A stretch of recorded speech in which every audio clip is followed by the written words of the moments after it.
जय श्री श्याम स्टूडेंट्स। मैं Jyoti Sharma Rajasthan competition classes में आप सभी का स्वागत करती हूँ। जैसा कि स्टूडेंट्स आपको पता है कि क्लास 6 पूरी हो चुकी है। कक्षा 6 की ज्योग्राफी हम पढ़ चुके हैं। अब हम इसी क्रम में कक्षा 7 की ज्योग्राफी पढ़ेंगे। तो आज हम कक्षा 7 की ज्योग्राफी स्टार्ट करते हैं। तो चलो स्टार्ट करते हैं। कक्षा 7 का फर्स्ट चैप्टर है पर्यावरण। उसको स्टार्ट करते हैं। आपको पता हो स्टूडेंट्स, एनसीईआरटी की बुकों में ज़्यादातर होता क्या है कि एक बच्चों के हिसाब से किताबें हैं तो एक बच्चे को दे दिया जाता है, फिर उसको समझाते हुए। तो चलो पढ़ते हैं। लंबी छुट्टियों के बाद जब रवि स्कूल जा रहा था तब उसने देखा कि उसके स्कूल के निकट खेल के मैदान में खुदाई हो गई थी। वहीं एक मैदान उनके खेलने के लिए वहां पर था। लोगों ने बताया कि वहां अनेक फ्लैटों वाली एक बड़ी इमारत बनेगी। जब रवि को समझ में आया कि मुलायम घास, गेंदे के फूल एवं तितलियों वाला विशाल मैदान अब हमेशा के लिए नष्ट हो चुका है तो उसकी आंखों में से आंसू छलकने लगे। मतलब एक छोटा बच्चा है जो एक मैदान के ऊपर इमारतें बनाए जाने के कारण उसको उसकी आंखों में आंसू आ गए। उसने यह बात अपने सहपाठियों को बताई। सुबह की सभा में प्रधानाचार्य ने भी बहुत उदासी से कहा, देखो कैसे हमारा पर्यावरण बदल रहा है। कक्षा में पहुंचकर रवि ने अपने शिक्षक से पूछा, पर्यावरण क्या है? जो कुछ भी आप अपने आसपास देखते हो। शिक्षक ने बताया, जो कुछ भी हम अपने आसपास देखते हैं उसको क्या कहते हैं? उसको हम पर्यावरण कहते हैं। जो हमारे आसपास होता है, वातावरण होता है, उसको पर्यावरण बोलते हैं। रवि कहने लगा, इसका अर्थ है स्कूल भवन, मेज, कक्षा में रखी कुर्सियां, यहाँ तक कि खुला मैदान, सड़क, कूड़ा करकट, मेरे दोस्त, ये सभी हमारे पर्यावरण के अंग है। हमारे आसपास जो भी है, मेज, कुर्सी, टेबल, बुक, जो भी चीजें हैं वो सब हमारे आसपास का क्या है? पर्यावरण में है। इसमें कूड़ा करकट भी सम्मिलित है। हाँ, शिक्षक ने कहा, लेकिन जरा रुको, कुछ वस्तुओं का निर्माण प्रकृति ने किया है, जैसे पर्वत, नदियां, पेड़, प्राणी आदि। मतलब प्रकृति के द्वारा स्वतः उत्पन्न कुछ वस्तुएं ऐसी है जिनका निर्माण प्रकृति ने, उसमें मानव का कोई सहयोग नहीं है। जबकि अन्य का निर्माण मानव ने किया है। जैसे कुछ वस्तुओं का निर्माण मानव ने किया है, उनमें क्या? सड़क, कार, कपड़े, किताबें। इन चीजों का निर्माण किसने किया है? मानव के द्वारा इन चीजों का निर्माण किया गया है। अब दो छात्र मिलकर काम कार्य कीजिए। अपने निकट बैठे सहपाठी के साथ मिलकर प्रकृति एवं मानव निर्मित वस्तुओं की सूची बनाइए। रवि, परमजीत, जैसी, मुस्तफा, आशा सभी यह सूची बनाने के लिए उत्सुक थे। इकबाल ने पूछा, हमारा पर्यावरण क्यों बदल रहा है? शिक्षक ने उत्तर दिया, ऐसा हमारी जरूरतों के कारण होता है। हमारे पर्यावरण में जो परिवर्तन हो रहा है वो हमारी दिनों दिन बढ़ती जरूरत, जो आवश्यकताएं हैं, उनके कारण हमारे पर्यावरण में क्या है? निरंतर परिवर्तन आता जा रहा है और ये आवश्यकताएं दिन प्रतिदिन क्या है? बढ़ती रहती है। पर्यावरण हमारे जीवन का मूल आधार है। हमारे जीवन का मूल आधार क्या है? पर्यावरण है। यह हमें सांस लेने के लिए हवा, पीने के लिए पानी, जल, खाने के लिए भोजन एवं रहने के लिए भूमि प्रदान करता है। कौन करता है? हमारा पर्यावरण हमें खाने, पीने, रहने सब चीज के लिए प्रदान करता है। मतलब खाने के लिए भोजन और पीने के लिए जल, रहने के लिए भूमि प्रदान किससे होती है? हमारे जो आसपास के पर्यावरण, इससे ही तो हम अर्जित करते हैं। मानव इस प्राकृतिक पर्यावरण में कैसे परिवर्तन करता है? कार का धुआं वायु को प्रदूषित करता है। जो हमारी कारों से जो धुआं निकलता है वो वायु में क्या है? प्रदूषण फैलाता है। पानी को पात्र में एकत्रित किया जाता है, भोजन को बर्तनों में परोसा जाता है और भूमि पर कारखानों का निर्माण होता है। इससे क्या है? हमारे पर्यावरण में परिवर्तन होता है। मानव कार, मील, कारखानों एवं बर्तनों का निर्माण करता है। इस प्रकार से मानव प्राकृतिक पर्यावरण में परिवर्तन करता रहता है। मतलब मानव के द्वारा जो चीजें निर्मित की जाती है उनके द्वारा जो प्राकृतिक पर्यावरण में परिवर्तन, जैसे अब ये बड़ी बड़ी सड़कें बनाई जाती है, पुल बनाए जाते हैं, तालाब ये एनीकट बनाए जाते हैं, तो इनसे प्राकृतिक पर्यावरण से कहीं न कहीं छेड़खानी होती है, क्योंकि उसकी जगह वृक्ष भी काटे जाते हैं, उस जगह को में बिल्कुल परिवर्तित कर दी जाती है। तो ये मानव के हस्तक्षेप है। पर्यावरण के घटक, पर्यावरण के घटक में के अंतर्गत देखो, प्राकृतिक पर्यावरण के अंतर्गत क्या आएंगे? जलमंडल, वायुमंडल, स्थल मंडल और सजीव जैव मंडल। मतलब सजीव या जैव मंडल किसे कहते हैं? ये वायुमंडल, स्थल मंडल, जैव मंडल, इन तीनों के सम्मिलित रूप को सजीव या जैव मंडल कहते हैं। और ये पर्यावरण के प्राकृतिक घटक है। और पर्यावरण के मानव निर्मित घटक कौन कौन से हैं? तो देखो, पर्यावरण के मानव निर्मित घटक है, इमारतें हैं, पार्क है, पुल, सड़क, मंदिर, मस्जिद, गिरजाघर, ये सब मानव निर्मित पर्यावरण के घटक है। और पर्यावरण के घटक के अंतर्गत मानव को भी सम्मिलित किया जाता है। और मानव से संबंधित चीजों को, जैसे पहले तो एक व्यक्ति होता है, फिर उसका पूरा परिवार होता है, फिर समुदाय होता है, फिर उसका धर्म कि वो कौन से धर्म से संबंधित है, फिर शैक्षिक स्थिति, आर्थिक स्थिति, राजनीतिक स्थिति, ये सब चीजें किससे जुड़ी है? ये सब चीजें मानव से जुड़ी हुई है। इसलिए हम प्राकृतिक वातावरण में परिवर्तन करते हैं और कभी कभी उसे नष्ट भी कर देते हैं। मतलब इतना परिवर्तन हो जाता है कि वो स्थिति नष्ट भी हो जाती है। जीवीय, सजीव प्राणियों का संसार, जैसे पादप एवं जंतु, ये क्या है? जीवीय मतलब जीवित है। और अजीवीय मतलब निर्जीव पदार्थों का संसार, जैसे स्थल। स्थल क्या है? निर्जीव वस्तु है। तो निर्जीव प्राणियों पदार्थों का संसार क्या है? स्थल। ऊपर के वार्तालाप से आप समझ गए होंगे कि किसी भी जीवित प्राणी के चारों ओर पाए जाने वाले लोग, स्थान, वस्तुएं, प्रकृति को क्या कहा जाता है? इन सब चीजों को पर्यावरण कहते हैं। और इस पर्यावरण में ही मानव का विकास होता है, बड़ा होता है, और इस पर्यावरण में उसकी मृत्यु हो जाती है। यह प्राकृतिक एवं मानव निर्मित परिघटनाओं का मिश्रण है। यह पर्यावरण, प्रकृति और मानव के द्वारा निर्मित जो घटनाएं हैं उनका मिश्रण है। प्राकृतिक पर्यावरण में पृथ्वी पर पाई जाने वाली जीवीय एवं अजीवीय दोनों परिस्थितियां सम्मिलित है। मतलब जो प्राकृतिक पर्यावरण है तो उसके अंतर्गत क्या है? पृथ्वी पे जो भी जीवीय और अजीवीय परिस्थितियां पाई जाती है, परिस्थितियां सम्मिलित होती है, इसको क्या कहते हैं? प्राकृतिक पर्यावरण कहते हैं।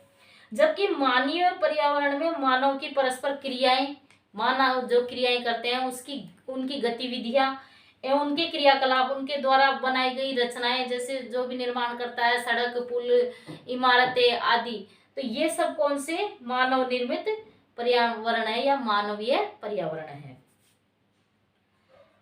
पर्यावरण यानी एनवायरमेंट शब्द की उत्पत्ति, पर्यावरण शब्द की उत्पत्ति किससे हुई है?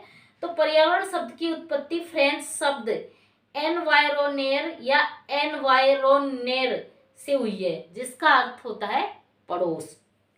प्राकृतिक पर्यावरण भूमि, जल, वायु, पेड़ पौधे एवं जीव जंतु मिलकर प्राकृतिक पर्यावरण का निर्माण करते हैं। स्थल मंडल, जल मंडल, वायुमंडल एवं जैव मंडल से आप पहले से ही परिचित होंगे। आइए अब इनके संबंध में और कुछ तथ्यों की हम जानकारी एकत्रित करते हैं या जानकारी प्राप्त करते हैं। पृथ्वी की ठोस परत या कठोर ऊपरी परत, जो पृथ्वी है, पृथ्वी की ठोस परत या जो ऊपरी जो कठोर परत होती है उसको क्या कहते हैं? उसको स्थल मंडल कहा जाता है। यह चट्टानों एवं खनिजों से बना होता है। किससे बना होता है ये स्थल मंडल? चट्टानों एवं खनिजों से बना होता है एवं मिट्टी की पतली परत से ढका होता है। मिट्टी की जो पतली परत है उससे ये ढका होता है। यह पहाड़, पठार, मैदान, घाटी आदि जैसी विभिन्न स्थलाकृतियों वाला विषम धरातल होता है। मतलब पृथ्वी पर कहीं पर पर्वत है, कहीं पर पठार है, कहीं समतल मैदान है, कहीं कहीं उबड़ खाबड़, मतलब पृथ्वी का धरातल सब जगह एक जैसा नहीं होता है। और ये इन सब से मिलकर मतलब एक विषम धरातल होता है। ये स्थलाकृतियां महाद्वीपों के अलावा महासागरों की सतह पर भी पाई जाती है। महाद्वीपों के अलावा महासागरों के अंदर जो सतह होती है उस पर भी पाई जाती है। वहां भी कहीं पर गर्त होते हैं तो कहीं पर पर्वत भी होते हैं। तो ऐसी संरचनाएं उसमें भी पाई जाती है। किसमें? महासागरों में भी पाई जाती है ऐसी संरचनाएं। स्थल मंडल वह क्षेत्र है जो हमें वन, कृषि एवं मानव बस्तियों के लिए भूमि, पशुओं के लिए चरागाह और घास स्थल प्रदान करता है। ये कौन सा क्षेत्र है? स्थल मंडल। यह खनिज संपदा का भी एक स्रोत है। मतलब खनिज संपदा भी हम कहाँ से प्राप्त करते हैं? स्थल मंडल से प्राप्त करते हैं।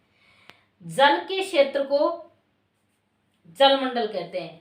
जल के क्षेत्र को क्या कहा जाता है? जल मंडल कहते हैं। यह जल के विभिन्न स्रोतों जैसे नदी, झील, समुद्र, महासागर आदि विभिन्न जलाशयों से मिलकर बनता है और यह जल सभी प्राणियों के लिए बहुत ही आवश्यक है, क्योंकि जल के बिना जीवन संभव नहीं है। और पहला जीव पृथ्वी पर, पहला जीव कहाँ पर आया? पहला जीव पानी में ही जन्म लिया था। पृथ्वी पर जो सबसे पहला जीव जन्मा था वो पानी के अंदर ही जन्मा था। पृथ्वी के चारों ओर फैली वायु की परत को, वायु की जो पृथ्वी के चारों ओर वायु की जो पतली परत फैली है उसको वायुमंडल कहते हैं। पृथ्वी का गुरुत्वाकर्षण बल अपने चारों ओर के वायुमंडल को थामे रखता है। यह सूर्य की झुलसाने वाली गर्मी एवं हानिकारक किरणों से हमारी रक्षा करता है। कौन करता है हमारी रक्षा? वायुमंडल करता है, क्योंकि वायु अगर नहीं होती तो हमारी पृथ्वी काफी गर्म हो जाती और रहने योग्य नहीं रहती, मानव के निवास या किसी भी जीवित प्राणी के योग्य नहीं होती। तो वायुमंडल हमारी सूर्य से आने वाली हानिकारक किरणों से भी हमारी रक्षा करता है। इसमें कई प्रकार की गैसें, धूलकण एवं जलवाष्प उपस्थित रहते हैं। किसके अंदर? वायुमंडल के अंदर उपस्थित रहते हैं। वायुमंडल में परिवर्तन होने से मौसम एवं जलवायु में भी परिवर्तन होता है। वायुमंडल में जब परिवर्तन होता है तो मौसम और जलवायु में भी परिवर्तन होता है। पादप एवं जीव जंतु मिलकर जैव मंडल या सजीव संसार का निर्माण करते हैं। यह पृथ्वी का वह संकीर्ण क्षेत्र है जहां स्थल, जल एवं वायु मिलकर जीवन को संभव बनाती है। मतलब ये जीव मंडल उसे ही कहा जाता है जिसमें जल भी उपस्थित होता है, वायु भी होती है और भूमि भी होती है। इन तीनों के मिलने से ही प्राणियों की उत्पत्ति होती है, प्राणी वहां निवास कर सकते हैं और इसको क्या कहा जाता है? जीव मंडल। और जीव मंडल में ही प्राणियों के निवास की आवश्यक दशाएं होती है। अब आता है पारितंत्र। तो पारितंत्र वह तंत्र जिसमें समस्त जीवधारी आपस में एक दूसरे के साथ तथा पर्यावरण के उन भौतिक एवं रासायनिक कारकों के साथ पारस्परिक क्रिया करते हैं जिसमें वे निवास करते हैं। ये सब ऊर्जा और पदार्थ के स्थानांतरण द्वारा संबद्ध है। रवि की कक्षा के एक एनसीसी कैंप में जेसी ने आश्चर्य से कहा, कितनी मूसलाधार वर्षा हो रही है। इससे मुझे अपना केरल याद आ गया। तुम सबको आकर देखना चाहिए कैसे हरे भरे खेत एवं नारियल के बागानों में लगातार बारिश होती रहती है। केरल में लगातार बारिश होती रहती है और वहाँ पे नारियल के बागान भी पाए जाते हैं और हरे भरे खेत, क्योंकि जहाँ बरसात ज्यादा होती है तो वहाँ खेत हरे भरे तो मिलेंगी, होती रहती है। तभी जैसलमेर के रहने वाले हीरा ने आश्चर्य से कहा, हमारे यहाँ वर्षा होती ही नहीं है, क्योंकि राजस्थान में वैसे ही वर्षा बहुत कम होती है और जिसमें जैसलमेर में तो 5 सेंटीमीटर से भी कम वर्षा होती है। राजस्थान मतलब एक तरीके से भारत में सबसे कम वर्षा ही राजस्थान में होती है और वो भी जैसलमेर में, तो बिल्कुल ही कम नगण्य वर्षा होती है। कभी कभी कई बार तो बिल्कुल ही वर्षा नहीं होती। हम तो दूर दूर तक केवल कीकर एवं रेत ही हमें तो केवल दूर दूर तक कीकर एवं रेत नजर आती है, क्योंकि जहाँ बरसात नहीं होती वहाँ कीकर बबूल होता है जो उग जाता है, बस वो ही होता है और दूर दूर तक रेत ही रेत होती है, वो नजर आती है। लेकिन वहाँ ऊंट भी तो मिलते हैं। लेकिन रेगिस्तान में क्या पाया जाता है? ऊंट, क्योंकि उसके गद्दीदार पांव होते हैं और वो जो रेत होती है उसके अंदर उसके पाँव नहीं जाते, इसलिए ऊंट रेगिस्तान में पाया जाता है। और ऊंट को पानी की, वो कई दिनों तक प्यासा भी रह सकता है क्योंकि अपनी कुबड़ में पानी एकत्रित कर लेता है, इसलिए ऊंट रेगिस्तान में आसानी से रह सकता है। ऊंट तो मिलेंगे, जब तुम हमारे रेगिस्तान आओगे तो तुम्हें सांप, छिपकली एवं अनेक कीट भी देखने को मिलेंगे। रवि हैरत में पड़ गया। विभिन्न स्थानों पर पाए जाने वाले जीव जंतु, वनस्पति एवं लोगों के रहन सहन के तरीके इतने भिन्न क्यों हैं? क्या सभी का एक दूसरे से के साथ संबंध है? बिल्कुल, बहुत संबंध है, शिक्षक ने कहा। क्योंकि जैसा वहाँ का वातावरण होता है तो वहाँ निवास करने वाले जीव भी वैसे ही होते हैं। अब जैसे ठंडे प्रदेश है तो वहाँ अलग प्रकार के जीव जंतु पाए जाते हैं, गर्म प्रदेशों में अलग प्रकार के पाए जाते हैं। लोगों के रहने का तरीका ठंडे प्रदेशों में अलग होता है, गर्म प्रदेशों में अलग होता है। सभी पेड़ पौधे, जीव जंतु एवं मानव अपने आसपास के पर्यावरण पर आश्रित होते हैं। प्राय वे एक दूसरे पर भी आश्रित हैं। जीवधारियों का आपसी एवं अपने आसपास के पर्यावरण के बीच का संबंध ही पारितंत्र का निर्माण करता है। अधिक वर्षा वाले वन, घास स्थल, रेगिस्तान, पर्वत, झील, नदी, महासागर एवं छोटे से ताल का भी एक पारितंत्र हो सकता है। क्या आपको लगता है कि जिस पार्क में रवि एवं उसके मित्र खेलते थे वह भी एक पारितंत्र बनाता था? जी हाँ, बिल्कुल बनाता था। मानवीय पर्यावरण, मानव अपने पर्यावरण के साथ पारस्परिक क्रिया करता है। अपने पर्यावरण के साथ क्या करता है? मानव क्रिया करता है, पारस्परिक, और उसमें अपनी आवश्यकता के अनुसार परिवर्तन करता है। प्रारंभिक मानव ने स्वयं को प्रकृति के अनुरूप बना लिया था। प्रारंभ में जब मानव उत्पन्न हुआ था तो उसने प्रकृति के अनुरूप ही बना लिया था, मतलब वो जानवरों की तरह ही जीवन व्यतीत करता था। वो पहाड़ों की गुफा, पहाड़ों की कंदराओं में छिप जाता था, पत्ते मतलब प्रकृति के अनुकूल ही उसने अपना जीवन बना रखा था। उनका जीवन सरल था एवं आसपास की प्रकृति से ही उनकी आवश्यकताओं की पूर्ति हो जाती थी। समय के साथ कई प्रकार की आवश्यकताएं बढ़ी। मानव ने पर्यावरण के उपयोग और उसमें परिवर्तन के कई तरीके भी सीख लिए। धीरे धीरे मानव के दिमाग का भी विकास हुआ, तो वो धीरे धीरे उसने क्या है, कई तरीके सीख लिए। जैसे मानव ने धीरे धीरे आग जलाना सीखा, फिर पहिए का आविष्कार किया और इस एक स्थान से दूसरे स्थान पर यात्राएं करने लगा। धीरे धीरे मानव ने कपड़े पहनना सीखा, मांस को भुनना सीखा। तो इस तरीके से धीरे धीरे मानव विकास करता गया। उसने फसल उगाना, पशु पालना एवं स्थायी जीवन जीना सीख लिया। पहिए का आविष्कार हुआ, आवश्यकता से अधिक अन्न उपजाया गया, वस्तु विनिमय पद्धति का विकास हुआ, व्यापार आरंभ हुआ, व्यापार और वाणिज्य का विकास हुआ। औद्योगिक क्रांति से बड़े पैमाने पर क्या हो गया? उत्पादन प्रारंभ हो गया। परिवहन तेज गति से प्रारंभ हुआ। सूचना क्रांति से पूर्व विश्व में संचार सहज और द्रुत हो गया। क्या आप जानते हैं कि आप गर्मी में रसीला तरबूज एवं सर्दी में भुनी हुई मूंगफली खाना पसंद क्यों करते हैं? क्योंकि मौसम के अकॉर्डिंग अगर गर्मियों में हम ठंडी चीज खाते हैं तो हमको अच्छा लगता है, और सर्दियों में गर्म भुनी हुई चीजें खाते हैं तो भी हमको अच्छा लगता है और हमारे स्वास्थ्य के लिए भी लाभदायक रहता है। प्राकृतिक एवं मानवीय पर्यावरण के बीच सही संतुलन होना आवश्यक है। मानव को पर्यावरण के साथ समरसता से रहने एवं उसका उपयोग सीखना चाहिए। रवि की कक्षा में मिजोरम की एक लड़की है नूरी। वह अक्सर अपने स्थान की हरियाली की बातें करती रहती है। खेल का मैदान नष्ट होने के कारण रवि की उदासी देखकर नूरी ने उसे आने वाली छुट्टियों में अपने घर मिजोरम आने को कहा। रवि के शिक्षक ने सभी बच्चों से कहा कि छुट्टियों में वे जिन स्थलों पर जाएंगे वहां के भूदृश्य और लोगों के क्रियाकलाप के चित्र बनाएं। वस्तु विनिमय पद्धति, वस्तु विनिमय पद्धति किसे कहते हैं? जिसमें वस्तुओं की अदला बदली की जाती है और जिसमें धन का प्रयोग नहीं होता है, इसको कहते हैं वस्तु विनिमय पद्धति। और प्रत्येक वर्ष 5 जून को विश्व पर्यावरण दिवस मनाया जाता है। कब मनाया जाता है विश्व पर्यावरण दिवस? प्रत्येक वर्ष 5 जून को।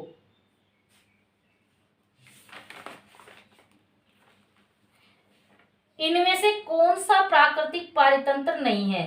मरुस्थल, ताल, वन। तो इसमें प्राकृतिक पारितंत्र नहीं है, ताल। इनमें से कौन सा मानवीय पर्यावरण का घटक नहीं है? स्थल, धर्म, समुदाय। तो इसमें से स्थल मानवीय पर्यावरण का घटक नहीं है। इनमें से कौन सा मानव निर्मित पर्यावरण है? तो इनमें से मानव निर्मित पर्यावरण है पहाड़, समुद्र, सड़क में से सड़क मानव निर्मित पर्यावरण है। इनमें से कौन सा पर्यावरण के लिए खतरा है? पादप वृद्धि, जनसंख्या वृद्धि, फसल वृद्धि। तो जनसंख्या वृद्धि पर्यावरण के लिए खतरा है। जैव मंडल सुमेलित कीजिए। तो जैव मंडल वह संकीर्ण क्षेत्र जहां स्थल, जल एवं वायु पारस्परिक क्रिया करते हैं, जैव मंडल कहलाता है। वायुमंडल पृथ्वी को घेरने वाली वायु की चादर को वायुमंडल कहते हैं। जलमंडल जलीय क्षेत्र। पर्यावरण हमारे आसपास का क्षेत्र पर्यावरण कहलाता है। इसी के साथ आज अपना चैप्टर 1 पूरा हुआ। अब नेक्स्ट क्लास में चैप्टर 2 में लेके आऊंगी आपके सामने। क्लास को ज़्यादा से ज़्यादा लाइक करें, शेयर करें, सब्सक्राइब करें। धन्यवाद।